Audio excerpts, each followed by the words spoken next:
আপনি যদি আল্লাহকে জিজ্ঞেস করেন আল্লাহ তুমি হায়াত মওত কেন বানাইলা, আল্লাহ জবাব দেয় সূরা আল মুলক 66 নম্বর সূরা 68 নম্বর সূরার প্রথম এবং দ্বিতীয় আয়াতে আল্লাহ বলেন তাবারাকাল্লাযী বিয়াদিহিল মুলক ওয়া হুয়া আলা কুল্লি শাইইন কাদির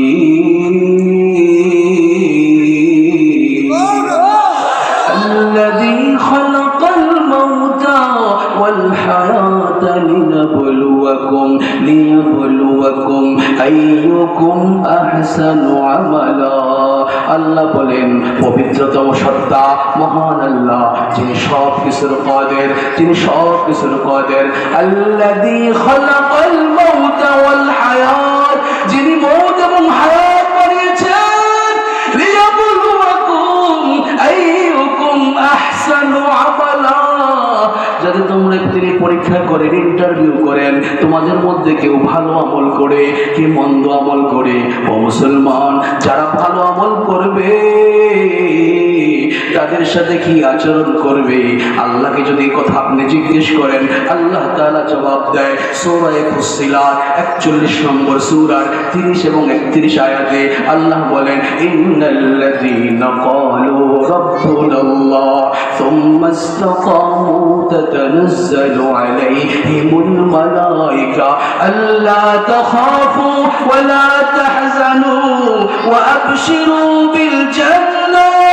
আল্লাহ তাআলা বলেন বান্দা তোমার আমল যদি ভালো হয় তাহলে তোমাকে নিতে আমার মালাকুল মউত কেমনে আসবে জানো নি?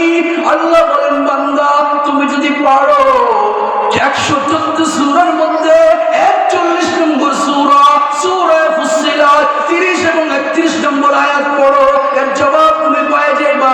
আল্লাহ বলেন ইন্নাল্লাযীনা ক্বালু রাব্বুনাল্লাহ, যারা দুনিয়াতে বলে আমার রবকে, আসতে হয়ে গেল না, আমার রবকে।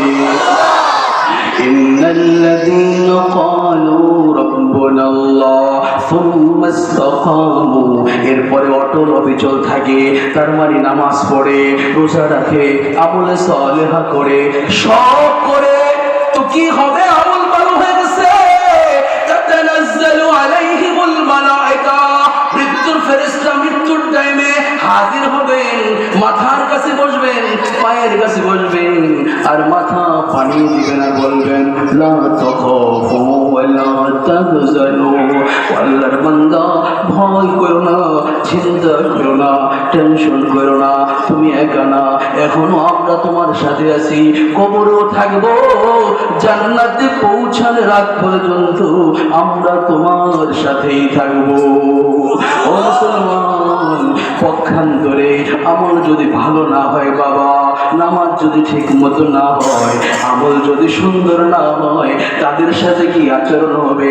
আল্লাহ তাআলা সূরা আল-আনআম 6 নম্বর সূরার 93 নম্বর আয়াতে বলেন ওয়ালাউ তারা ইযিল যালিমুনা ফি গামরাতিল মাউত। ও রাসূল, আপনি যখন পাপিষ্ঠদেরকে দেখবেন, পাপিষ্ঠরা মৃত্যুর সময় কাতরাচ্ছে, মরণের টাইমে ফেরেশতা হাজির হবে, ভয়ঙ্কর রূপ নিয়ে আসবে, রূহ নিতে চাইবে, দিবে না, রূপ হয়ে কখনো পায়ের কাছে যাইবে, কখনো মাথার কাছে যাইবে, কখনো হাতে চলে যাবে, ফেরেশতারা পা থেকে পিটানো শুরু করবে। ওয়াল মালাইকাতু বাসিতু আইদিহিম, বাসিত মানে প্রসারিত করা, মানে হাতটা ছিল চাদর আবৃত, নুরানি ঢাকনার মধ্যে আবৃত।